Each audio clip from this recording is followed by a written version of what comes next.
Assalamualaikum warahmatullahi wabarakatuh. Perkenalkan, nama saya Bunga Karna Yulia Yasmin, NIM 1861317, kelas manajemen KPSDM C 2018. Di sini saya akan membahas tentang satu, analisis dan alasan pemilihan bidang usaha, yang kedua aspek hukum, yang ketiga aspek lingkungan, dan yang keempat yaitu aspek pasar dan pemasaran. Langsung saja, alasan saya mengambil bidang usaha ini yaitu bidang usaha jual beli baju karena salah satu kebutuhan manusia. Oleh karena itu, usaha ini tidak akan ada matinya, di mana orang-orang akan melihat fashion yang semakin hari semakin berkembang dan pasti banyak peminatnya. Kedua, analisis aspek hukum. Bentuk badan usaha yang akan didirikan adalah perusahaan perseorangan. Jenis perusahaan ini tidaklah perusahaan perseorangan. Jenis perusahaan ini tidak terlalu dibatasi oleh peraturan dan merupakan bentuk usaha paling sederhana.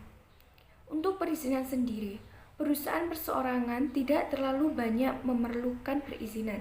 Oleh sebab itu, untuk pendirian perusahaan perseorangan tetap memerlukan perizinan walaupun tidak sebanyak badan usaha lain. Adapun sebagai berikut.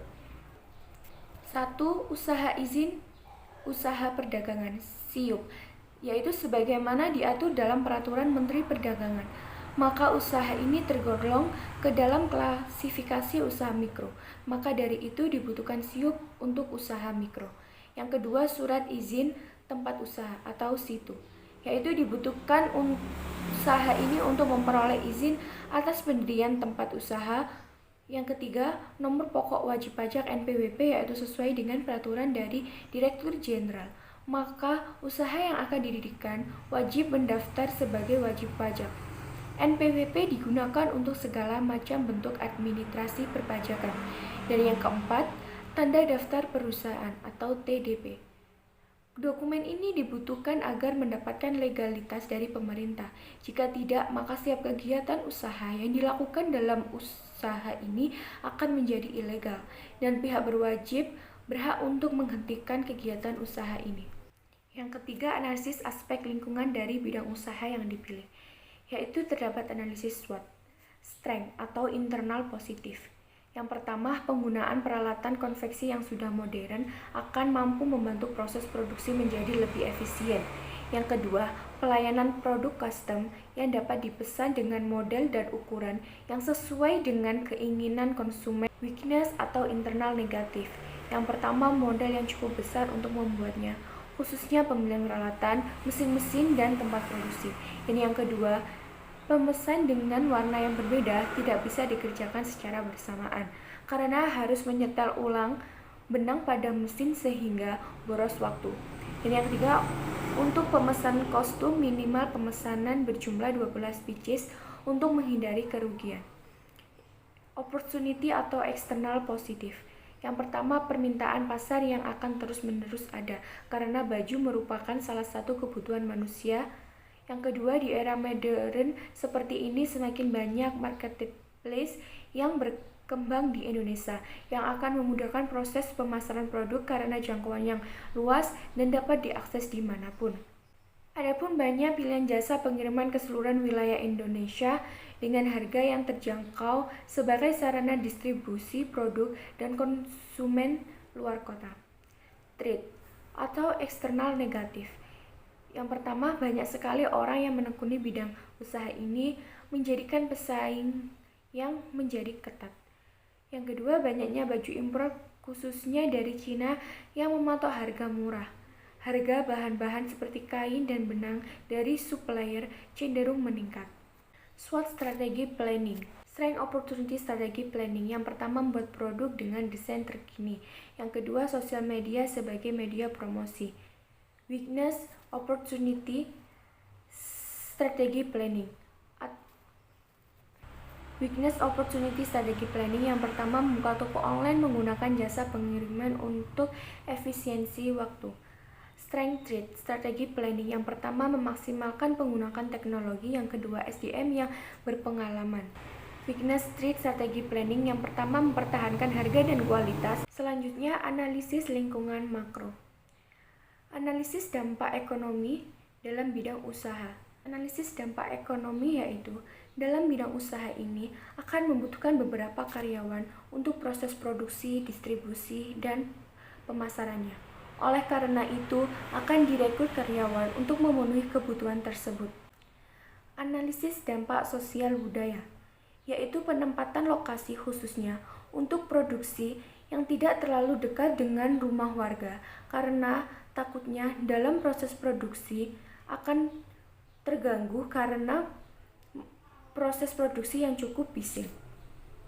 Analisis dampak politik atau kebijakan, yaitu berdampak pada harga pokok produksi yang membengkak dan membuat harga produk harus dinaikkan agar tidak terjadi kerugian. Tetapi bila harga produk dinaikkan, maka akan sulit bersaing dengan pesaing yang mampu memberikan harga jauh lebih murah. Analisis dampak teknologi, yaitu dalam proses pemasaran nantinya dapat memanfaatkan sosial media seperti Instagram, Facebook sebagai media promosi dan menggunakan e-commerce besar seperti Shopee, Bukalapak sebagai toko online untuk perluasan pasar. Kemudian, sudah banyak mesin bordir otomatis, mesin jahit yang menggunakan dinamo. Analisis dampak lingkungan hidup yaitu dalam proses produksi di bidang usaha ini nantinya akan menghasilkan limbah berupa kain sisa, potongan. Limbah ini dapat dijual kembali kepada pengepul kain yang biasanya akan digunakan untuk kerajinan-kerajinan seperti keset. Yang terakhir, analisis aspek pasar dan pemasaran. Usaha ini berada pada segmen penjualan pakaian jadi maupun pakaian dengan pemesanan khusus yang dapat disesuaikan dengan kemauan konsumen. Terdiri dari yaitu segmenting, targeting, dan positioning. Adapun bauran pemasaran kontemporer. Yang pertama yaitu produk. Untuk produk yang dijual adalah kaos saja. Sementara untuk produk yang dapat dipesan dapat berupa kaos, hoodie, dan jas kelas atau organisasi. Yang kedua yaitu price.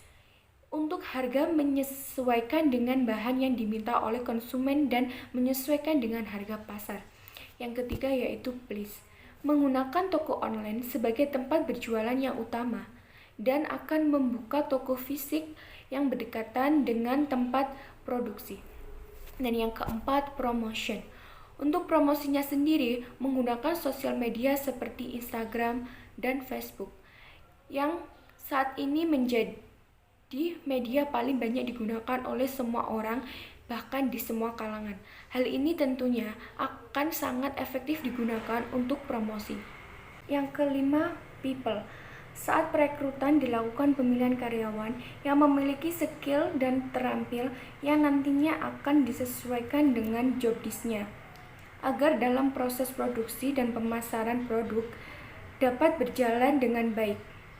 Yang keenam, proses.